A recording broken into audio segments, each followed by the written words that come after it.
Hi everyone, this is Kirti. Welcome to Kirti maths. So दोस्तों, हमारी mains DI series चल रही है। आज की ये जो डीआई है हमारी, ये आपकी speed time distance based DI है। तो चलिए इस डीआई को देखते हैं। पहले आप लोग वीडियो को पॉज करके पहले खुद से सॉल्व करेंगे एंड देन उसके बाद सॉल्यूशन देखेंगे, वो भी 1.5x की स्पीड में, सो डैट आप लोगों का टाइम सेव हो जाए। तो पढ़ते हैं डीआई को। Directions, the graph below shows the distance travelled by different cars at time taken by them. तो ये जो पहली पाई चार्ट आपको दिखाई दे रहा है, ये परसेंटेज डिस्ट्रीब्यूशन दिया हुआ है किसका? टाइम का। अलग अलग कार्स, जैसे car A B C D E F, सभी का टाइम का परसेंटेज डिस्ट्रीब्यूशन दिया हुआ है और यहाँ पे डिस्टेंस का परसेंटेज डिस्ट्रीब्यूशन दिया हुआ है सभी कार्स का। ठीक है। पाई चार्ट में मैं आपको बता देती हूँ कि ये आपको ऐड करने की ज़रूरत नहीं है। जो मैक्सिमम वैल्यू आती है परसेंटेज की, वो 100% होती है। तो यहाँ पर भी 100% है। और अगर डिग्री में अगर सवाल आपको दिखता है तो डिग्री में होता है 360 डिग्री। इसको ऐड करने की ज़रूरत नहीं है, चेक करने की ज़रूरत नहीं है। तो 100% 360 डिग्री के बराबर होता है। मैं एक बार बता देती हूँ। अगर मान लीजिए आपको परसेंट को डिग्री में कन्वर्ट करना है तो कैसे करेंगे? अगर 100% की वैल्यू 360 डिग्री है तो 1% की 360/100, ये डिग्री में आ गया। और फिर जितने भी परसेंट की वैल्यू निकालनी है, मान लो 25% की, तो इधर 25 से आप मल्टीप्लाई कर दोगे। तो इस तरीके से परसेंट को डिग्री में कन्वर्ट करना है। और मान लीजिए अगर आपको डिग्री को परसेंट में करना है तो कैसे करेंगे? तो 360 डिग्री 100% के बराबर है, तो 1 डिग्री किसके बराबर हो जाएगा? 100/360। तो ये आपका परसेंट में कन्वर्ट हो जाएगा। और फिर मान लीजिए आपको कोई भी डिग्री निकालनी हो, मान लो 36 डिग्री, तो इंटू 36 आप कर दोगे। तो ये मैंने आपको कन्वर्जन भी बता दिया, कैसे आप परसेंट से डिग्री में कन्वर्ट करेंगे और कैसे डिग्री को परसेंटेज में कन्वर्ट करेंगे। वही आपका रेशो परसेंटेज का ही कॉन्सेप्ट लगता है मेनली डीआईज में। वो अगर आपको कॉन्सेप्ट क्लियर है तो सभी कॉन्सेप्ट आपके क्लियर हैं। तो चलिए हम देखते हैं। स्पीड टाइम डिस्टेंस में आपको पता है स्पीड क्या होता है? Distance upon time. Mainly speed क्या होता है? यूनिट टाइम में कवर किया हुआ distance, distance travelled in unit time, वही आपका क्या होता है? स्पीड होती है। Distance travelled in unit time. Clear है? अब क्वेश्चन के थ्रू हम सॉल्व करते हैं। If the difference between distance travelled by car C and car F is 160 kilometre. देखो यहाँ पे सिर्फ और सिर्फ आपको वो कॉन्सेप्ट पता होना चाहिए 1% 1 रेशियो मेथड वाला, जिसमें हमें ये जो रियल वैल्यू दी हुई है उसका या तो परसेंटेज वैल्यू निकाल दो या फिर आप उसका रेशियो वैल्यू निकाल दो, ताकि आप उसके रियल वैल्यू से कंपेयर कर सको। यहाँ रियल वैल्यू दी हुई है डिस्टेंस। देखो डिस्टेंस की बात हो रखी है इस वाले डीआई में। कार सी कार कौन सा है? ये वाला। और कार एफ कौन सा है? ये ग्रीन वाला। तो ये डिफरेंस इनका दे रखा है 160 डिग्री, 160 किलोमीटर। तो यहाँ परसेंट में डिफरेंस कितना है? 10% का, जिसकी वैल्यू दे रखी है 160 किलोमीटर। तो यहाँ से 100% की वैल्यू कितनी आ जाएगी?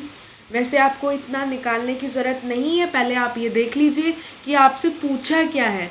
Speed of car, speed of car आपको दे रखी है सी। स्पीड ऑफ कार सी की स्पीड दे रखी है 80 किलोमीटर/आवर। तो भाई कार सी की ही डिस्टेंस देख लो आप। कार सी का डिस्टेंस कितना है? ये डिस्टेंस का डेटा ये वाला पाई चार्ट शो कर रहा है। और सी कौन सा है? ये रहा 25%। यानी आपको 25% की वैल्यू चाहिए। अगर 1% की वैल्यू 16 है तो 25% की वैल्यू कितनी आ जाएगी? 400। तो डिस्टेंस आपको पता चल गया है, स्पीड आपको पता है, तो टाइम कितना हो जाएगा? डिस्टेंस अपॉन स्पीड, यानी कि 5 आवर्स। आपसे पूछा है स्पीड ऑफ कार डी। अब देखो ये क्यों निकाला मैंने इसका टाइम? वो इसलिए निकाला क्योंकि यहाँ मुझे परसेंटेज डिस्ट्रीब्यूशन टाइम का दिया हुआ है। अगर मुझे सी का टाइम पता चल गया, यानी इस 20% की वैल्यू 5 पता चल गई, और मुझे कार डी की स्पीड चाहिए, तो उसके लिए मुझे कार डी का टाइम भी तो चाहिए। कार डी का टाइम भी तो चाहिए।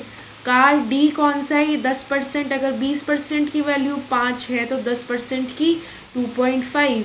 इसी तरीके से स्पीड निकालने के लिए आपको डिस्टेंस भी चाहिए, 20% की वैल्यू, 20% की, अगर 10% की वैल्यू 160 है तो 20% की वैल्यू 320। तो टाइम है 2.5, डिस्टेंस है 320, तो क्या आप स्पीड निकाल सकते हो, डिस्टेंस अपॉन टाइम। ठीक है, तो ये एक ऊपर आ गया। अगर मैं डायरेक्टली इस 100 को अलग से ले लूँ, 25 4 जा, और ये कितना आ जाएगा आपका 128 kilometre per hour. Next question को देखते हैं। If the total distance travelled bye all the cars is 2000 kilometre, मतलब टोटल डिस्टेंस यानी आपको 100% की वैल्यू दे रखी है 2000। Car B traveled 3/5 of the distance at a speed of this and remaining at the speed of this to total time taken by car B। तो car B का मुझे data चाहिए, तो कार B कौन सा है, ये रहा 10%। अगर 100% की वैल्यू 2000 है तो 10% की वैल्यू 200 किलोमीटर हो गया। डिस्टेंस आपको पता चल गया, ये कह रहा है 3/5, 3/5 कितना होता है, 200 का 3/5 कितना हो जाएगा दोस्तों, 5 चौके 20, यानी कि 120 किलोमीटर तो वो चलता है 60 किलोमीटर पर आवर की स्पीड से। और रिमेनिंग कितना हो जाएगा, 80 किलोमीटर। ठीक है जी, रिमेनिंग कितना हो जाएगा, 80 किलोमीटर, वो चलता है ये 20 किलोमीटर पर आवर की स्पीड से।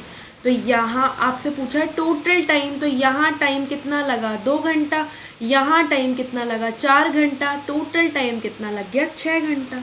तो 6 आवर्स इसका आंसर आ जाएगा।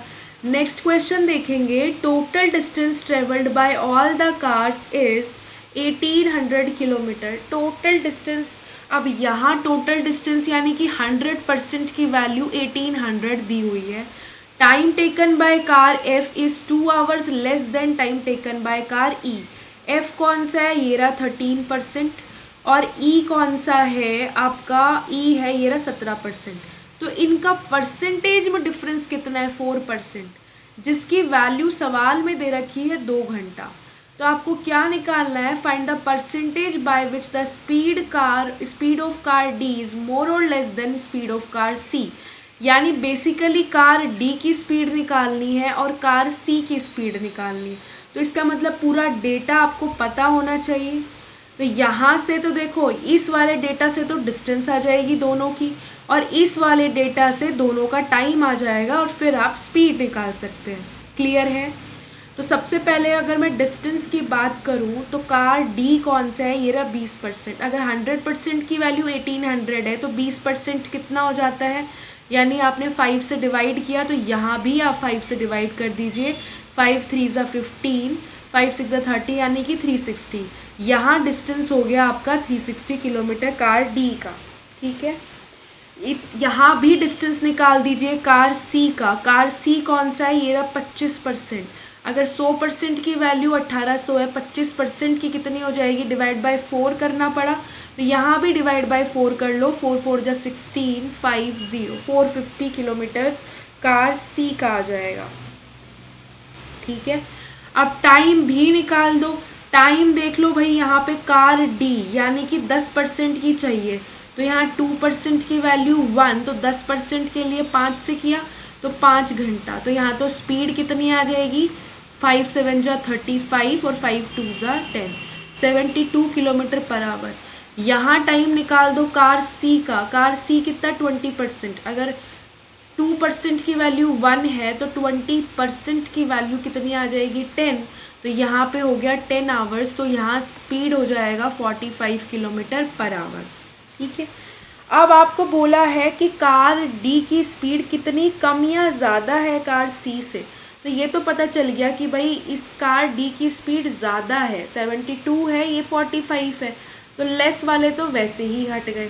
अब कितनी ज़्यादा है वो आपको निकालना है, तो वो आप इजीली निकाल सकते हो। भाई ये कितनी ज़्यादा है, 27 ज़्यादा है 45 पे इंटू 100, तो ये हो जाएगा आपका 9 3 ज़ा और 9 5 ज़ा, और ये 20, तो 60% ज़्यादा है। तो 60% मोर आपका आंसर आ जाएगा। तो दोस्तों आप ज़रूर अपना फीडबैक देना कैसे थी। आज की डीआई काफ़ी सिंपल थी, बट ये स्पीड टाइम डिस्टेंस पे बेस्ड थी। तो आपको पता होना चाहिए कि अगर 2 मिक्स डीआई अगर दी होती है तो डेटा हम कैसे पिक करते हैं और कैसे क्वेश्चंस को सॉल्व करते हैं। तो अपना फीडबैक ज़रूर देना, वो बहुत इंपॉर्टेंट है मेरे लिए। Thank you so much, all the very best.